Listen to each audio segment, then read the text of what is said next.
Hi, everybody. Welcome back to another episode of You're Wrong, I'm Right.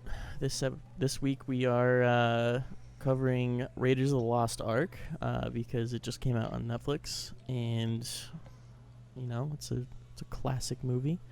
Um, so once again, you're joining me, the host Cameron, along with Bodhi and Robbie. And Hello. Hello. yeah, let's kick it off, Robbie. All right. I have a really interesting history with Raiders of the Lost Ark and Indiana Jones in general. So, growing up, I, as a child, I always watched Jurassic Park. I always watched Jaws. Those were the two Spielberg films I indulged myself in the most growing up. And I remember watching Indiana Jones, and Raiders never did anything for me as a kid. And then, like, Temple of Doom never did anything for me. Last Crusade I loved, and Crystal Skull I remember being indifferent on, but I wanted to find an excuse to watch Raiders again and see that if my opinion would change and if my stance stood as far as like me not liking Raiders, because I didn't like the movie for a long time, but revisiting it I think it's because I didn't watch it that much growing up, but it felt really refreshing revisiting Raiders of the Lost Ark, and I had a ball watching it. I do have some slight issues with some of the editing and the pacing, but Vader's the Lost Ark is an example to why I always say Steven Spielberg is the best filmmaker to ever live because of his diversity and how he's able to take general, pretty generic concepts, whether you're talking about Indiana Jones or Jaws or Jurassic Park, and just elevates them with sheer craftsmanship. The action scenes in this movie are so much fun. They're so ridiculous, but it's endlessly watchable. Harrison Ford is endlessly charismatic in this film. Um, who plays the female in the movie?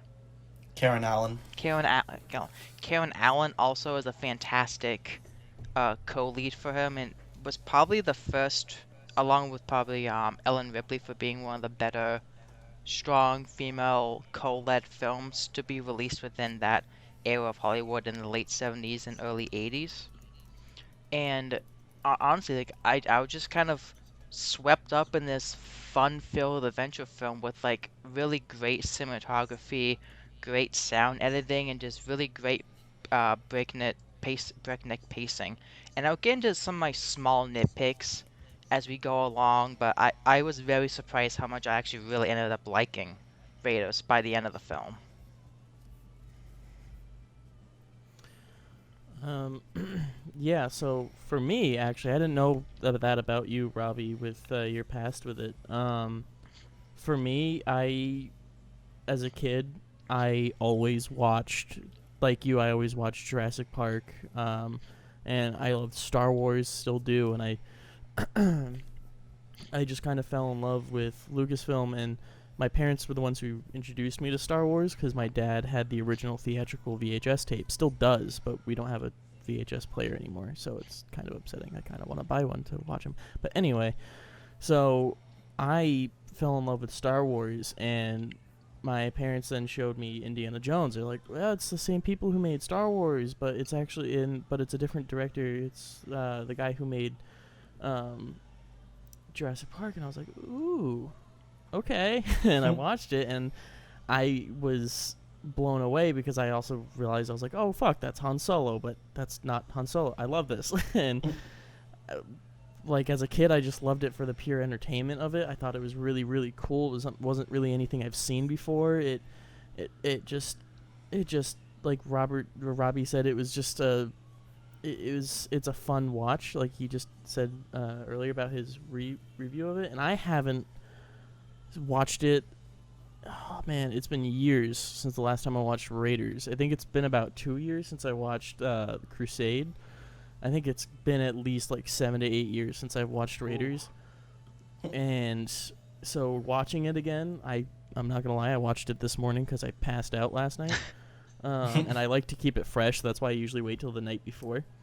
But I passed out, so I watched it this morning when I woke up, and I just felt like a little kid again. I don't know. I woke up, I just turned on my TV, opened up Netflix, started going, and I was like, shit, I love this movie. This is incredible. Like, the acting, I love the characters, the acting, and the strong female leads that they have. That you like. That's another thing that I've noticed with like Lucasfilm movies. They do have strong female leads, which I really really like, because it's a break from the typical thing from back then, and even now still a lot. Marion is one of my favorite characters, and I just love the story of it. I love all the like the little behind the scenes facts, like, because this was back when Kathleen Kennedy was Lucas's assistant, I believe. Yeah. She was. Right? She I was think an she was. assistant to Spielberg. Yeah, I was just about to say. I was shocked And then when I saw that. I in the also credits. found out. I looked through the IMDb page because I saw that it said second unit director was Michael Moore, and I was like, what? And I looked at I opened up the IMDb. It's a different Michael Moore, and I was like, oh, okay. Yeah, I got really confused. I was like, he's a second unit director for that? What? There are. However, Continue. in the search for that though, I came across that Michael Bay was a production intern. Yeah, And he learned jack shit. he worked on Raiders, and he thought that the movie was gonna blow. And then once he finally saw the film, he kind of ate his own words, and he's like, "Oh, Yeah. And No, he this one was never actually made really rad. anything is good. Yeah, this movie just makes me feel like a kid again. I love it. It's just a wild ride. It's so much fun. On to continue with the other people that were in this film, the stunt coordinator of the prequel films from Star Wars plays one of the soldiers that Indy tussles with in the truck chase. The one that One that throws him out the front window. Yeah, that one. Oh, windshield? Gotcha. okay. Yeah, Okay. he was the stunt coordinator of the prequel films.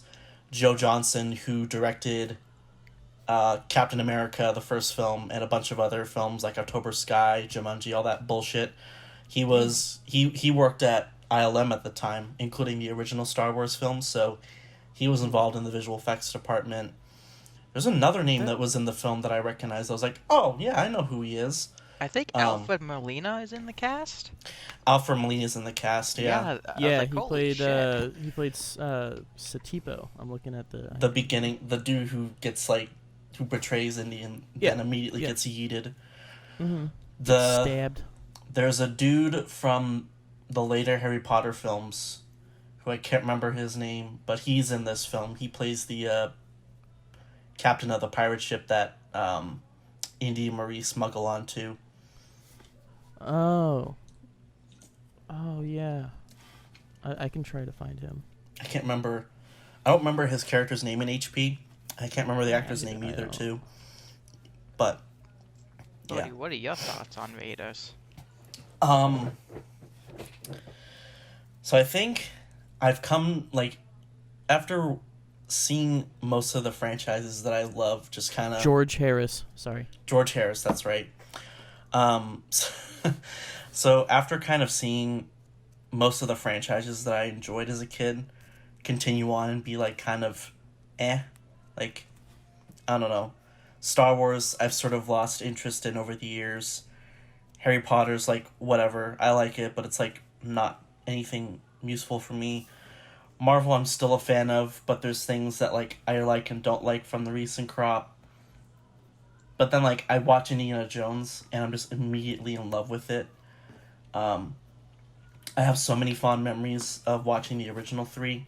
I think I've only watched Kingdom of the Crystal Skull once or twice, and that was years ago, so I'm really interested to go back to that and rewatch it. But man, Raiders of the Lost Ark is such a good fucking movie.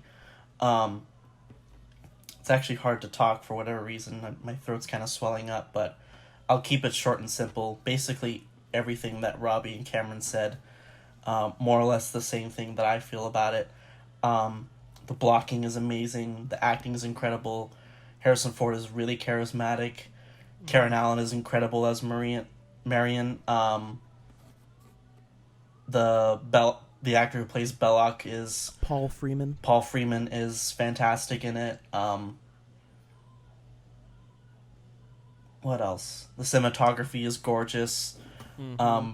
for me, it's probably up there with all the other films that Spielberg has made that have really good cinematography, especially like Minority Report, Schindler's List, Private Ryan. There's probably like a ton of other films. I mean, all of his films are visually gorgeous, but for whatever reason, Indie especially, those films just look You get that freaking amazing. that silhouette shot, that sunset Oh, silhouette shot. there was the use of It's so shadow and good. silhouettes like in this film is fucking amazing. Oh, it's amazing. yeah. Like at the bar when Indy is leaving the bar Yeah. when he first meets up with Marion, and it just has that shadow around his face with the light hitting his eye. Or when they finally it's discover so the good. oak and they're going in and the shadows are Yeah, against the wall, the it's cave like stuff looks orgasmic. amazing.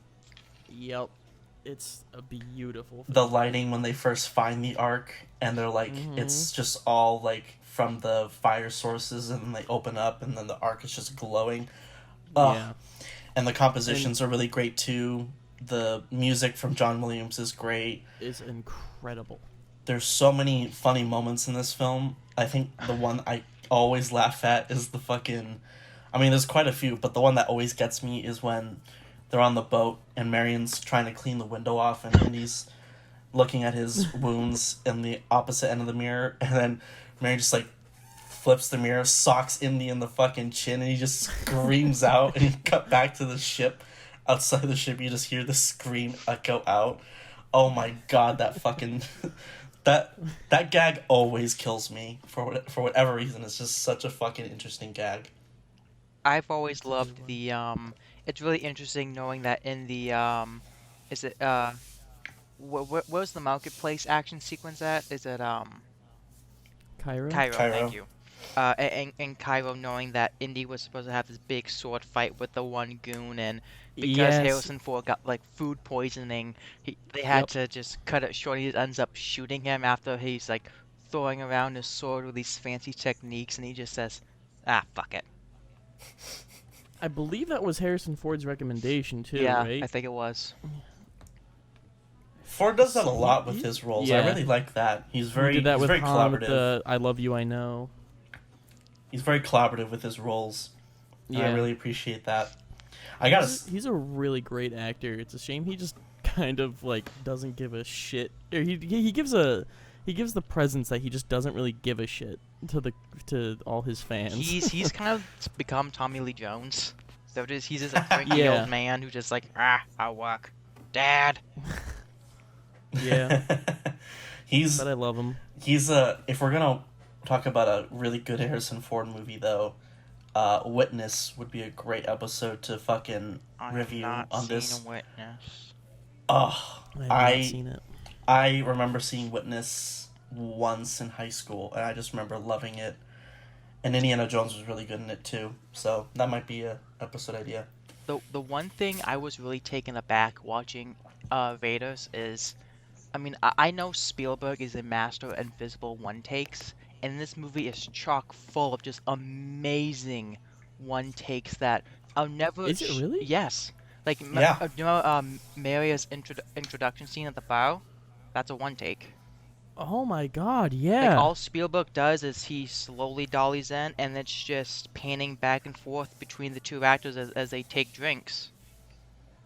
Holy shit. It's I so never noticed smooth, that. too. Spielberg God, has Spielberg done. is incredible. Like, I love Alfonso Cuarón, like, flexing type oneers, but I just love Spielberg's oneers are so fucking simple, but they're so effective because they're not showing up. It just feels so natural within the scene. That's why a lot of Spielberg films, to me, come off as plays, because it's just the way the actors move around in the scene and the way they interact with one another. It's so brilliantly done.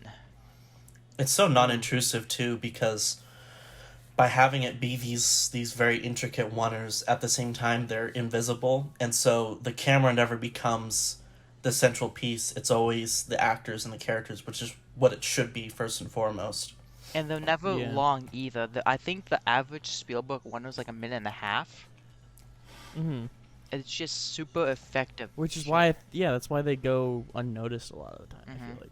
And it's not like it's, you know, Alfonso Cuarón putting a rig on top of a car with the camera dollying in back and forth, looking at all the characters and children and men. It's just something simple as the camera just following actors back and forth, back and forth.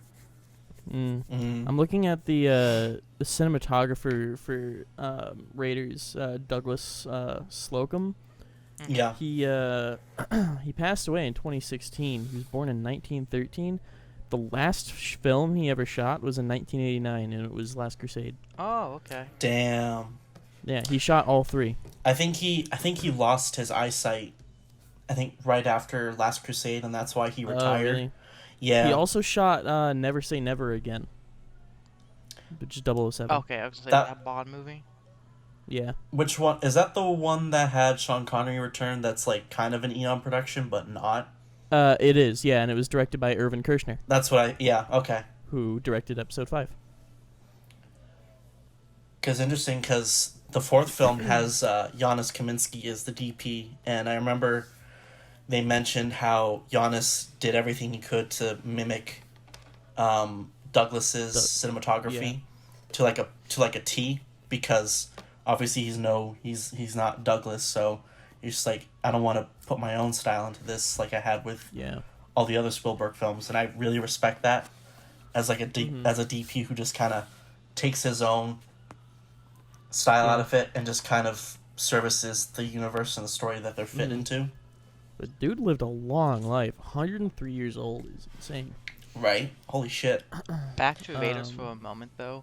I think something Yeah. that Spielberg never really gets enough credit for is that he's never really credited as being a great action director, but he's probably the best director to direct action, period, in my opinion, because the action sequences in this film are so fluid and they're so well thought out and they were so much fun. Whether like the bow shootout in particular, it's just really well choreographed. There's no music the entire time either. It's Yeah. just like Or the the atmosphere plane play fight. out. Yeah, and then of course like the final not the final, yeah, the final chase sequence with him going on the Jeep and him going under, just so well thought out and so much effort's put into it. I wish Spielberg got more credit for just being an action director, because you gotta think like this guy has made films like Jaws, E.T., Saving Private Ryan, Schindler's List, and Indian. He's the Yeah. most diverse dude to ever work in Hollywood. He just shits gold. That's why everybody's like trying to be a Spielberg, because he's able to kind of go back and forth between genres and just kill it instantly. Yeah. And everybody's just really envious of that talent, because they wish they could just like go from making an action film to a really passionate drama, or a sci-fi film, or like a horror film, Well, even Martin Scorsese has said that he's jealous of how natural Spielberg's blocking ability is. Really? Yeah. Damn. That's incredible. I got a story. Also, Go right ahead. You go. Nah, you go. You got a story. I got a story to tell you guys. Hopefully I can say it coherently, because my voice is tensing up. That's why I have a lot of water right now. But so the gunshot scene. I used to. We're still friends, but years ago, I had a friend who argued against it for whatever reason. He just did not like Indiana Jones, and he hated that scene for whatever reason. And I and a bunch of other friends What kind of gunshot just like scene are you talking about? the one where The sword. with the sword, and he just Oh, pulls it okay, out okay. and just shoots him. And he was just kind of arguing how like Indy pulling the gun out is like some symbol of like American superiority over like third world countries with like their weapons and colonization and shit. And my friends and I were just kind of like, what the? No, it's not that deep, dude. This And movie is so fucking cheesy, and it's self-aware of how cheesy it is. Exactly, like it's just meant to be like this fun pulp adventure, and like I think he turned around from it over a couple of years. He's like, oh no, yeah, I was being fucking dumb, but like, oh my goodness, my friends and I were just like just like going off on him, because we were just like, this is you're dumb. No, that's somebody looking way too far into it and making up their own just backstories to things. But what I was gonna say is, another reason I just love the movie so much is because it was that golden age of Lucasfilm and ILM, where they just masterfully, just like the special effects and visual effects in this movie are just like gorgeous to look at. Like they're not obviously like something like nowadays, but they're just like they have that old look, but it works, you The know? practical Mm-hmm. effects, Like especially during the melting faces, yeah. is still horrifying. Yes, that's that you started another talking point I had. But like I love like that's why there is nothing as good as like the theatrical cuts of Star Wars, cuz it's just like you're not going to get better than those practical effects that you have that they then masked up with all that computer early 2000s bullshit that looks awful. It just that stuff looks so good, and ILM was really truly so innovative, and I mean they still are today.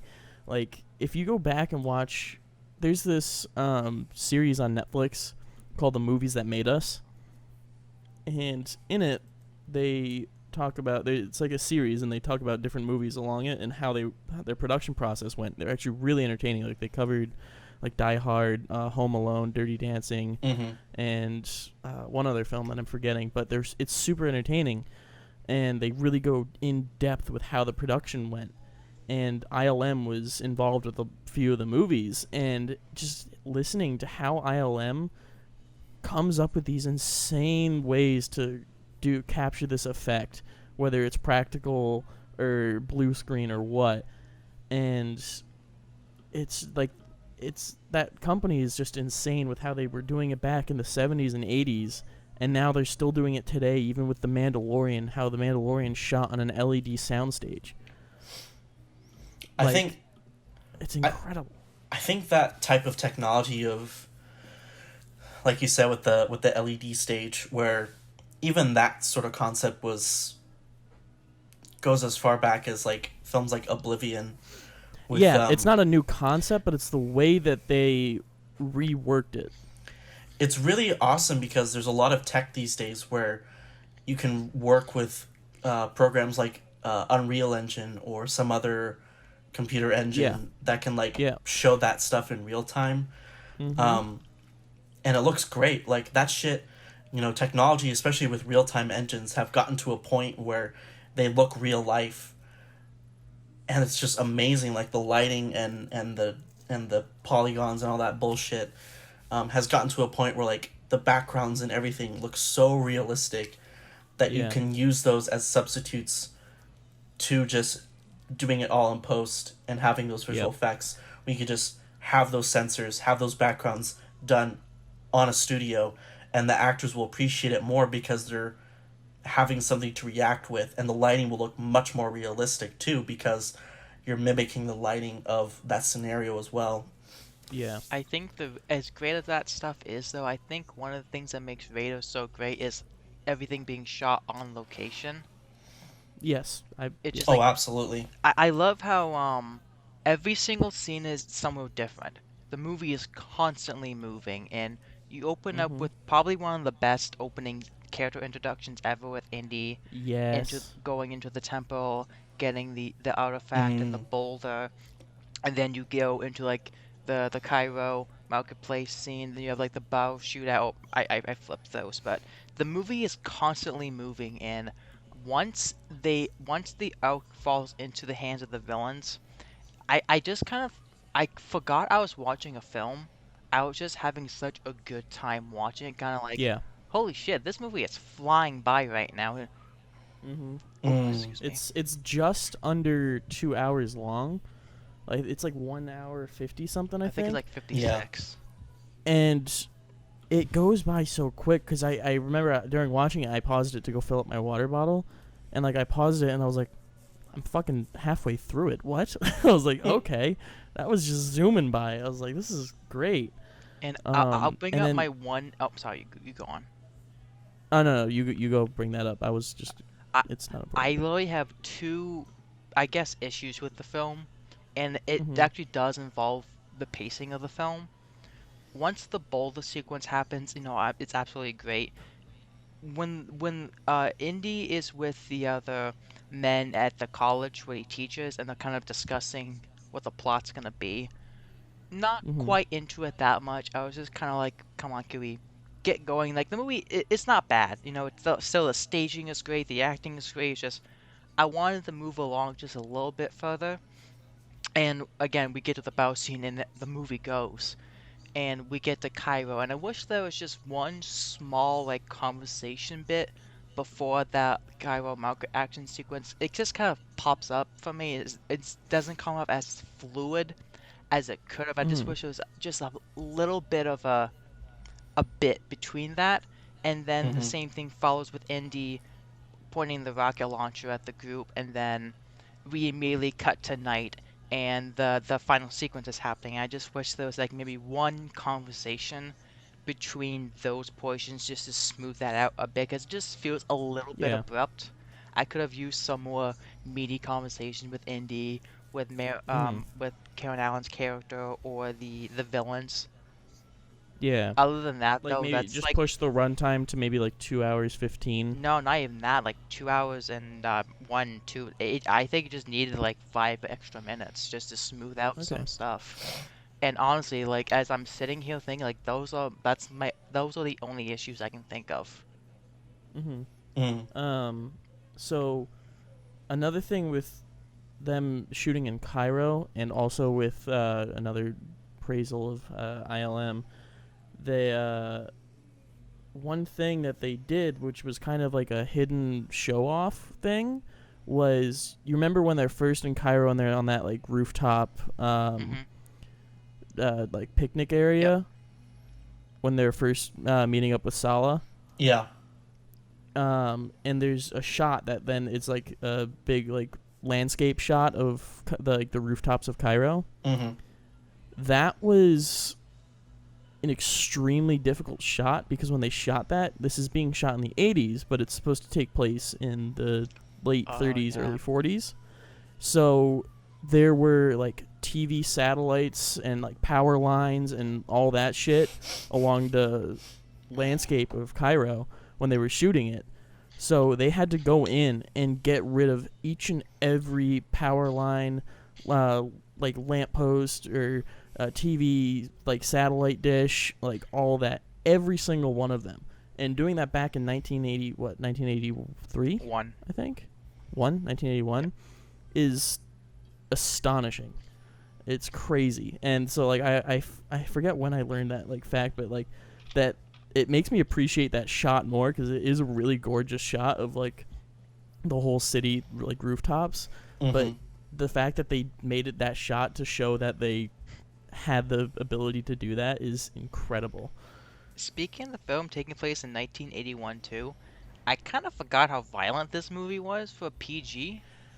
Right? I was thinking the exact same Damn, thing. people were getting Because shot in the head and all that yeah, shit. it's like holy shit. And again, the face melting is like, how many kids did that Uh-huh. traumatize?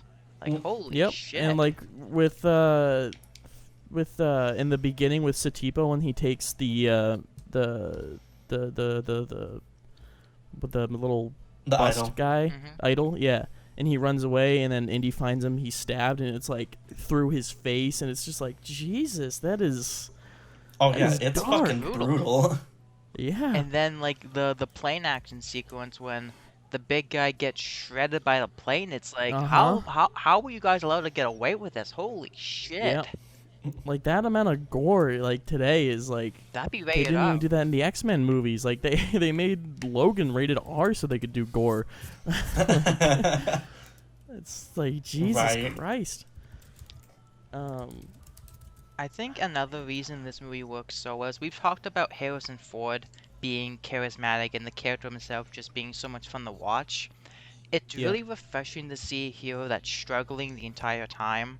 He's not always on top of things. He's not always winning. There's typically a moment Mhm. where I think it happens in every single Indiana Jones movie to where he fights the big guy. He gets his ass pummeled for a while, but he finally comes back up and takes the day again. It's just I love seeing the Yeah. hero having to really think on his feet and just showing off his wits to wow how he can maneuver certain situations because he isn't the most physically imposing person ever. Like I said, he gets his ass handed to him on multiple occasions. The reason this character Yeah. works so well is that he's able to think on his feet and make it out of these incredibly difficult and insane situations, and you're just like on the edge of your seat with a big smile on your face, being like, fuck yeah, you Mm-hmm. do it, buddy.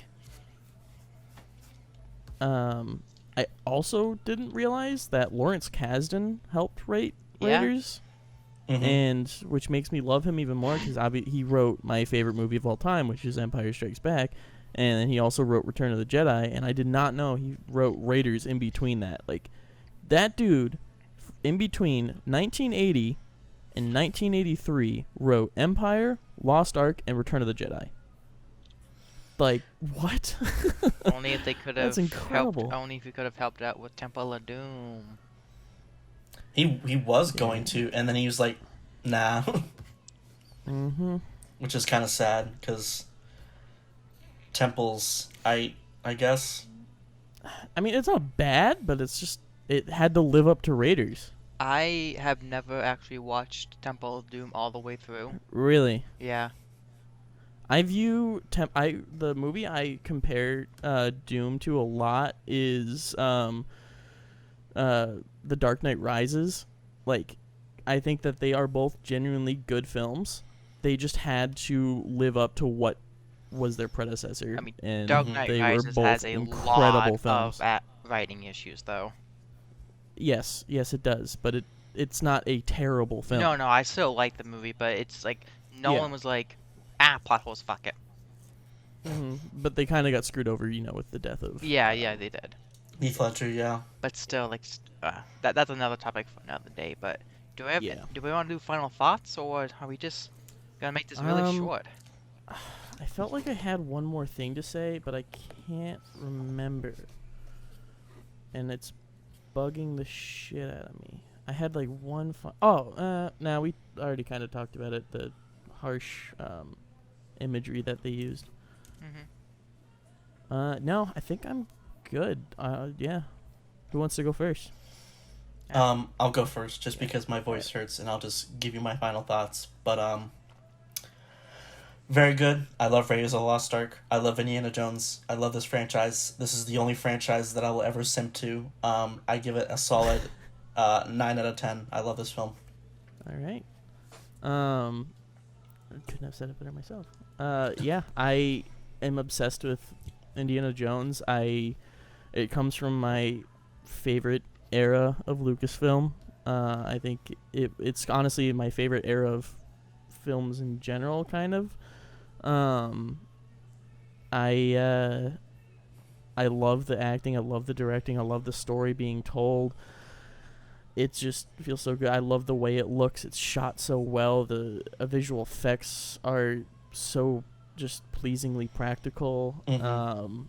And I think I have to give it a 9.3.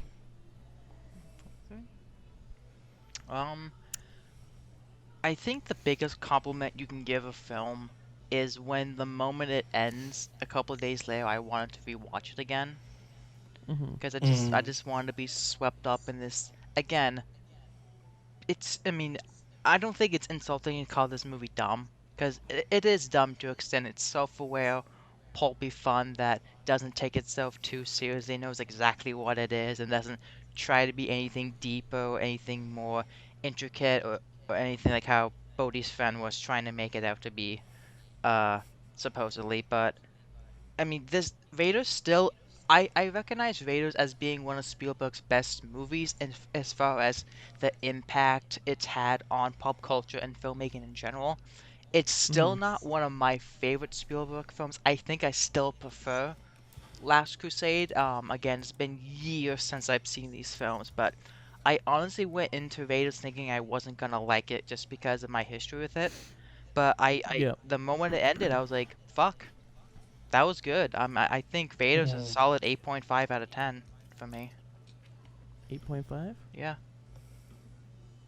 That puts it at an average of 8.93. Yes, sir. I also am still just kind of peeking through its IMDb. I know we just did our final thoughts. It won 4 Oscars. I did not know that. Yep. It won Best Art Direction, Best Sound, Best Editing, and Best Effects. And was nominated And for Best Picture and Best Director and all that, too. Uh-huh. Best director, best picture, best cinematography, and best score. 1981. What year was that? What won that year? I think Chariots of Fire won I think you're right. Best I think that Picture. was Chariots of Fire. And then I think in that same year, Warren Beatty won for directing. Hold on, I Not have it. I not have it for up right now. Chariots, I Best don't think. director, yes, for Reds. Reds. Okay. Warren Beatty won for Reds. Best effects, best film editing, best foreign film, best makeup. Fuck, where is it? Best music, best picture was Chariots of Fire. Okay. I have not seen Chariots of Fire, so I can't say if it deserves it or not. Yeah, it was Chariots of Fire, On Golden Pond, Reds, Atlantic City, and Raiders. It's really surprising this movie. Again, like obviously it's such a milestone in filmmaking, but it is surprising that it got a Best Picture nomination. All things Right? considered. I never knew that. That's actually Because like Raiders I don't seems know. like a film that would have been nominated for Best Picture if there was like up to 10 nominees allowed. Yeah, like I feel like if it was made nowadays, I feel like it would be one of those that just gets shoved under the rug because it's Not true. I don't know. Some bullshit like that. Yeah, Right. you know. So that's it. I didn't know that it was nominated and won all of those, but yeah. So it is a bit of a short episode. Let it be known It actually we all went scored kind of a bit Uncut longer than I Gems thought it more would than go. Indiana What's Jones. up? Let's say let it be known we scored Uncut Gems higher than Raiders of the Lost Ark. We did. We did. Do you have a log of all of our scores? Yep. Oh, cool. What was Nice. the average for Uncut Gems? Uncut Gems was a 9.46. 9.46. Interesting. It's gonna. What did I give it individually? Did you keep those You down? gave it a 9.5. Damn, really? I gave that a 9.5 and I gave Raiders a 9.3. Yeah, I Interesting. thought this was gonna be a 10 for you. Now, I mean, you can't give anything a 10 because 10 means there's literally nothing better than that. I mean, Like, I'm. 10 is I think meaning I've it's the given, like- perfect picture. I think I've given like 15 10 out of 10s in my life. You give out too many 10 out of 10s. Well, not You're really. saying that a 10 out of 10 is perfect. There is nothing wrong with it in No. any fashion whatsoever. That's not the way I score 10 out of 10s. But that's what a 10 out of 10 is. A It means 10 it's perfect. A 10 out of 10 to me is because every single movie is flawed. You can nitpick every single movie that's ever existed. I can nitpick Empire Strikes Back. I can nitpick The Godfather. But ultimately, it comes down to, do the positives outweigh those negatives, and how do the positives impact you as a person? And when I give a film, to me, it's like it does something to me that no film can do, that so many limited amount of films can do to me. Because like there are film critics that drive me insane. They give out like 4 or 5 or 6 perfect scores a year, and I'm firmly against that. Yeah, I don't know. I see what you're saying, but to me, it's like, if you give it 10 out of 10, it's just like, it sets an unnecessarily high standard for something. Because if I'm told this movie or this game is a 10 out of 10, 5 out of 5, like 5 stars, I'm going into it expecting it is going to be one of the best things I have ever seen. But it all And comes that down to there's almost subjective no opinion, flaws. though. Exactly, Those yes, it flaws and does. stuff But that's impact with other everything. people differently. Yeah, but I feel like 10 out of 10s meaning it's the gold standard of any film. And I can't really get behind that, so it's like, it means that there's nothing better, but there's always going to be something better, you know? I'm So- curious, how many films would you give a 10 out of 10 to? How many films would I give a 10 out of 10? Yeah. I don't know if I would give any films a 10 out of 10. I think Interesting. I'd have like a few 9.9s. I don't think I could actually give a film a 10 out of 10. Interesting. Yeah, I'm trying to I- think too of like Like, the highest rated film I think I could, in my opinion,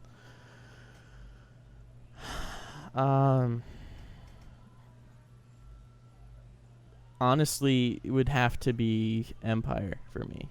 Empire Strikes Back. To me, everything about that movie just is incredible. I'm assuming we're probably going to do a review on Star Wars, almost all of them or all of them at some point. So I'm not going to say what I think it is, but it is in the high nines. But in my opinion, that is my favorite movie. To me, that is the best movie made that I've seen. But yeah, so I don't know. That episode didn't actually turn out to be so short, this episode, so we're at around 40-ish minutes. So I think we're all wrapped up now. So thank you for listening. What's next week? What are we doing next week? Well, according to you, you're not going to be around next week. Oh, right. I'm not going to be in the next episode. Yes, I am going to be at a cabin in Massachusetts for a week on a lake. Wow. Better send a picture to us so we can fucking destroy you. Make fun of you. Send a picture. And Please do. I'll, in the YouTube upload of this of that episode, you can put a picture. We can put that picture in that edit. Perfect. Yeah. So thanks for listening. This one was actually pretty fun. I had a good time. The one film we will be talking about though is The Five Bloods. Yep. We're hoping we have a guest coming next week. Hopefully that goes through. If not, it'll probably just be Robbie and I talk about The Five Bloods. But we have someone that's going to be coming on in place of Cameron next week. So we'll still have a 3-way discussion about Spike Lee's newest film that's on Netflix right now. And we'll catch you guys very soon. Peace out.